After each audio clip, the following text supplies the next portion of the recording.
write net ionic equations for the reactions test review worksheet. For these net ionic equation problems, you may notice every one of these is a double replacement reaction. It's got two different compounds and things are switching places using the template that AB plus CD makes AD plus CB. So for the first one, we have potassium hydroxide, that's AB, plus hydrogen sulfate, CD. That's going to make AD, potassium sulfate, which is potassium's a +1, sulfate is a -2 charge, K2SO4, plus hydrogen hydroxide. Hydrogen is a +1, hydroxide is a -1, so it's HOH, also known as water.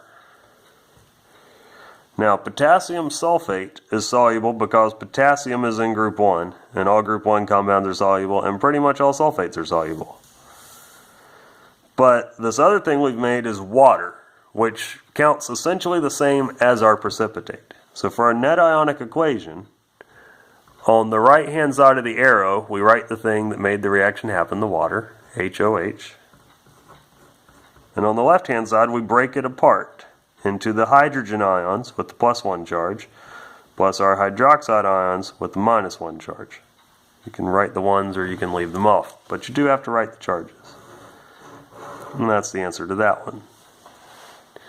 Number 2, copper 2 sulfate plus sodium sulfide. AB plus CD makes AD plus CB. So we're going to make copper 2 sulfide.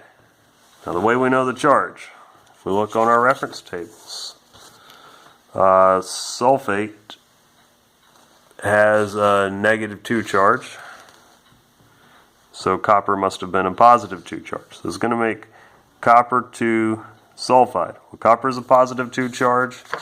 Sulfur, if we check, is a -2 charge. So it's going to be just CuS plus 2 a -2 charge, plus sodium sulfate. Well, sodium's a +1. Sulfate's a -2 charge, so we need 2 sodiums. We check our solubility rules. We know sodium's in group 1, so that's soluble. But copper 2 sulfide, this is not sulfate. Sulfate's SO4, sulfide. All sulfides are soluble except group 1, group 2, and ammonium. Copper's in group 11, so it's none of those. This is our precipitate. So for our net ionic equation, our product is going to be copper 2 sulfide. We're going to break that apart into coppers with the +2 charge, as we figured out over here, plus sulfides with a -2 charge, because sulfur, being in group 16, is always a -2 charge. Alright, number 3. Calcium chloride plus sodium carbonate. It's going to make calcium carbonate. Calcium's a +2 charge, carbonate's a -2 charge, so it's CaCO3, plus sodium chloride. Sodium's a +1, chlorine's a -1, so it's NaCl. Now we should balance this equation, and I'll do so by putting a 2 right there. Now our precipitate. You already know sodium chloride dissolves in water because salt dissolves in water. That's what the ocean is. But let's look at calcium carbonate. All carbonates and phosphates are insoluble except group 1. Calcium's not in group 1. If you'll remember, calcium is in group 2. And ammonium. Calcium's not ammonium, it's calcium. So this is our precipitate. So for our net ionic equation, we'll put calcium carbonate on the right-hand side of the arrow. Then we'll break it apart into calciums, which always have a +2 charge, plus carbonates, which have a -2 charge. That is our net ionic equation. Number 4, aluminum chloride plus silver nitrate. Once again, AB plus CD makes AD plus CB. So double replacement reaction template. So we make aluminum nitrate. Aluminum's a +3 charge. Nitrate's a -1 charge, so it's AlNO3 in parentheses 3, plus silver chloride. Silver's always a +1 charge. Chlorine's a -1, so it's AgCl. Cl. If we balance the equation, we put a 3 right there, a 3 right there. Now I need a precipitate. All nitrates are soluble, not a precipitate. Now silver chloride. All chlorides, bromides, and iodides are soluble, except silver. So silver chloride, this is a precipitate. So on the product side, we're going to put AgCl. You don't need to worry about bringing this 3 over unless you just really want to. That's fine.